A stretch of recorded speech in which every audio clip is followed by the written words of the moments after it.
Ladies and gentlemen, please take your seats. Boys and girls, it is so damn important to support our Canadians when they're making good south of the border, and if you're within the sound of my voice, guess what? You must be in the seats with once more.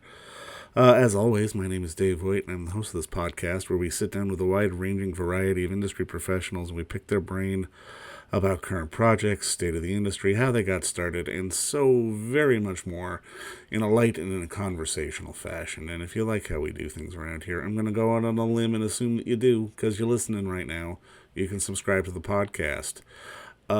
You can find us basically wherever you get your podcasts. We're over at Apple, Amazon, Spotify, Google, basically wherever you get your podcasts. Give us that old like and subscribe, hit those buttons. And also, we archive every single one of our episodes over at our In the Seats YouTube channel. So if you can give us a like and subscribe there as well, we would absolutely appreciate it. Also, don't hesitate to follow us on social media. We're on the Facebook, we're on the Twitter, and we're on the Instagram, as the kids call it. At least I'm told that's what the kids call it. But we're at In the Seats. Where else would we be? For all sorts of fun updates. And finally, and I do dare say most importantly, please pay us a visit over at In the Seats, intheseats.ca, for all the latest and greatest from the world of film, television, basically the moving image at large. Because if we love to watch it and write about it and talk about it, we love it when you come by and read about it and listen about it. So please pay us a visit. On this episode, oh boy, we got a fun one. Because guess what? It is episode 400 of In the Seats With. We've been running for nearly 2 years, and yeah, we've done that many. We're that crazy, but just shows our love and our dedication to the craft, and love and how much we love talking to filmmakers and storytellers, because, well, it's a good time, you know? It's really interesting, and I mean, it's something we enjoy doing, and we hope you enjoy listening. But on this episode number 400, we're sporting a little bit of Canadian talent who has a film that is, well, technically it's a TV episode. It was part of an anthology in the States that aired. It was from Blumhouse TV, called Into the Dark. And it's called Culture Shock. It's premiering on Hollywood Suite tonight. So please, if you have Hollywood Suite, go check it out. If you don't have Hollywood Suite, what are you waiting on? They got a whole bunch of fun stuff that you should probably go check out. So sign up for it now. But we talked with the writer-director of the film, the one and only Gigi Saul Guerrero, who is Mexican-Canadian. And it's an interesting film because, I mean, Culture Shock really does deal with sort of issues around immigration, and so like it's a horror movie that is making a statement at the same time, and it's really a good piece of work, and it's vaulted her into so many other things. Like she went and directed Bingo Hell, which is on Amazon Prime Video as we speak right now, and she's done a bunch of stuff. She is definitely an up and coming talent and a lot of fun to talk to. But like I said, if you need something to watch tonight, go sign up for Hollywood Suite and check out Culture Shock, which is a hell of a first horror film. Because I enjoyed the hell out of it, and I enjoyed the hell talking with her. So please enjoy our conversation with Gigi, because between you and me, it's a damn good one. Now, I mean, Gigi, obviously, first off, just thank you so much for the time today. I really appreciate this. Oh, I'm excited to talk. Thank you so much. Now, I mean, obviously, congratulations on the film. I mean, I really loved it. But I mean, I guess my first question was, like, walk me through, like, sort of the origin on your end, not just the story, but, like, was it always meant to be part of the series for Hulu, or did you develop it separately? How did that all come about? Well, so I came into the project and the script, the first version of the script was written. And I know that Blumhouse was interviewing a lot of directors to make this movie. And from what I was told, I don't know, this is just word of mouth, but from what I was told, they weren't quite finding the person for it. And they were still in interview process. And I mean, I think I got really lucky that Blumhouse was my first ever meeting in LA. And when I went, because I totally was in LA with just a backpack and shampoo, staying at friends' houses, being like, I'm just going to try the whole water bottle tour. That seems to be what filmmakers need to do. So this is pre-pandemic, no Zoom. you have to be in LA if you want to be somebody. Like, Back when we talked to each other in person, exactly. yes, Yeah. you have to be there in person. So I was like, okay, it's really tough in Canada. Maybe I should just go. Like, maybe I'll just try something. And so I went, and Blumhouse was my first place. And I went and met them. I didn't even go for the script. I went as a general meeting to say, hello, my name is. I exist. Yeah, hello, these are my short films. And I mean, they really liked me, and they said, huh, well, maybe you should check out this script that was called Crossing at the time. I was like, yes, yes, yes, yes, show it to me, show it to me. Like, I was so hungry and so For eager. sure, yeah. And when I read the script, when I took it home, I really realized that I was approaching film in general at the time. I was really approaching it hungry, desperate, wanting to fit in kind of thing. I was like, I graduated film school. Why am I not where I want to be? You know, I was just very with a, yeah, I think desperate is the right word. I tried to find a different word. But then I read the script, Crossing, and I just really told myself, whoa, this is not a job anymore.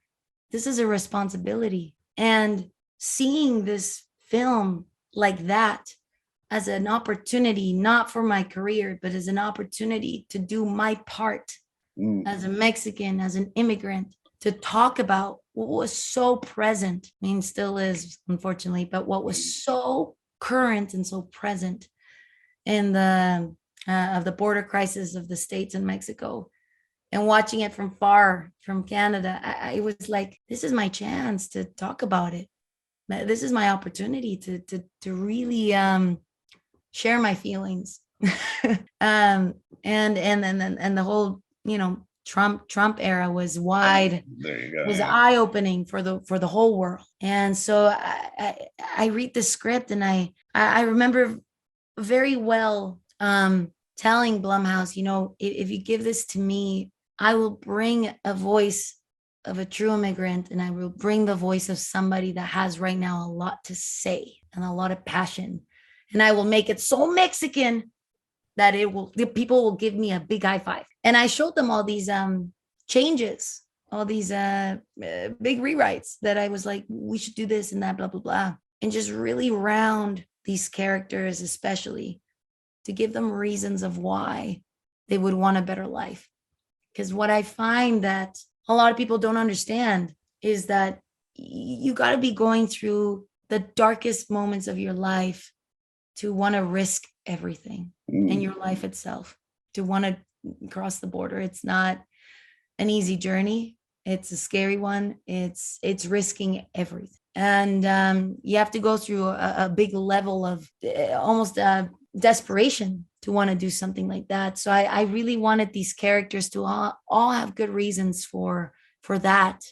Put them in a very vulnerable time of their lives as well. And just really make the theme of this film not just about the border crisis and make it a conversation, but a universal topic of stripping people's identity from them and that choice.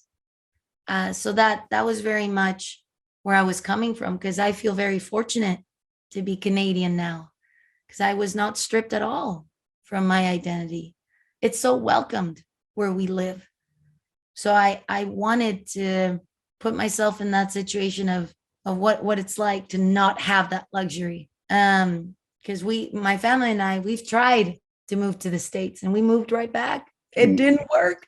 And so yeah, that's kind of the origin of how it came to be. And I'm just so lucky and happy to be a filmmaker today when authenticity is what is asked for. Yeah. I don't think Culture Shock would have been made even just a little bit before. I mean, I luckily made this film when Parasite, the movie Parasite, won Right. Best Movie, a Korean foreign film won the Oscar. I think I was very lucky. And I No. definitely I used that as an excuse for many things I fought for. So I think it's just it's such a good time right now to be a No, but I filmmaker. mean, you're absolutely right. Because I mean, there's the obvious horror elements to it, but I mean, the subtle horror elements are the ones that you say are the stripping of identity, the stripping of the individual. I mean, that's the scary part. I mean, Totally. and I mean, for you as Mhm. a storyteller, like, I mean, it's credit to Blumhouse for saying yes to you at the time. Because I mean, obviously, you've done a few shorts, you've been on the festival circuit, but you hadn't necessarily tackled a feature. Like when they said yes, were you excited, or was there this sort of, oh my God, what have I Oh, just got myself into kind of fear? it was just like that moment. I love talking about this. It was that exact moment. That Natalie Portman moment in Black Swan when she gets Right. so I pitched for Culture Shock 4 times. I did pitch 4 times. That by the last pitch, I just really gave them all the ideas and changes. And I didn't hold back because I was always like, because I kept being like, man, these guys keep calling me back, but they're not giving me the job. Something I'm doing is not convincing them or giving them everything. So on that last pitch in person, I just gave them everything I had, all these changes that are in the movie. And then they got up, shook my hand. I thought they would say, great, we'll let you know. And they said, great, we can't wait to start prepping this film. And they said it so casually. And I went, uh-huh. Okay, who you getting? Who's Yeah. doing it? Oh, wait, I'm Yeah, doing it? I said, oh, when do you start? I think I said something stupid. When do you start? They're like, well, you have to start soon. You're gonna make this movie. Like it You was have such to a start. funny, like 10-second conversation of me not understanding you got the job until my eyes lit up, just like Natalie Portman, Black Swan. And I said, oh, thank you so much. I shook their hand very calmly. And I said, where's your bathroom? Go to the bathroom, just like Natalie Portman. And I called my mom. I started to cry. I'm like, Mama, I got the part. It was the same thing. I come out of the bathroom like nothing happened. I'm like, well, thank you very much, everyone. I'll see you next month. But it just felt like, oh, but I think, why? It was because I really wanted to make something that really spoke to people like me, that really spoke to people that understand what it's like to have to change your lives and an immigrant point of view. And I have tons of family and friends who have crossed illegally, and I get it. And so what was most important to me, and I think why I was crying, is the ending of the movie. That's not at all what was on the script. And I wanted an ending to a border crossing film. I don't want to ruin it for those who haven't seen it, who are listening. But I wanted an ending that I had never seen in a border crossing film before. And because I labeled them all out and I said, not a single one of these movies has done this. And it was something that me, as somebody that's so proud. It hits you for sure. Yeah. So I think that's why I felt like that. Like, now I got to do it. Well, I mean, obviously, I mean, you pitched them on the emotional core of it all so well. I mean, were they when you had to make it, was there a lot of hands-on, or did they give you sort of the rope that you needed to sort of do it the right way? I was very lucky that, Blumhouse just really believed in the vision. They just let me do my thing. I mean, the challenge was that this felt like an indie film at the same time, even though it was a studio movie. So it was very low budget. And I only had 16 days to shoot it. And like a 3-day rewrite. So I was like, oh my God, my brain's going to explode. But when you feel the crew and the cast and the studio, your producers, your execs, everyone believing in the story, magic happens. I swear it's really a collaborative job. I find still a few filmmakers out there, they really think it's a one-man show, one-person show. It's not. It's an entire collaboration of everybody. And sure, as the director, as the leader of the ship, the captain, you have to feed that enthusiasm to everybody. That is the biggest responsibility as the director. If you have that passion and that enthusiasm to make this, it's going to be contagious. And that's what we should be passing around. Not COVID. We should be passing around enthusiasm. And it felt like that. And I felt I was believed in from the very beginning. Few things did happen, in post that were, do we keep the Spanish? Do we get rid of it? So there was still at a time where we were taking risks as filmmakers. And that was one of the reasons why it stayed half in Spanish, was thank God that Parasite won that year. Because it was a tool that I used. Like, we can't get rid of it. We can't get rid of the Spanish. It's been there since script. So, it was a wonderful, wonderful experience. Well, I mean, it works so well because, I mean, on this movie is half, straight sort of socially conscious drama, half horror movie. Yes. And I mean, I'm kind of curious for you, how did you manage to sort of walk the line through? Because I mean, obviously the passion is there and you're telling this amazing story, you're telling this very poignant story, but at the same time, you have to sort of embrace the other side that you want to tell as well. I mean, this isn't, this isn't Bingo Hell that's getting a little more gonzo. That one's definitely wacky. Yeah, this is trying to tell a very serious story. Yeah, I mean, one of the things that I did say very clear when pitching, I said this is going to be Sin Nombre with Pleasantville gone wrong.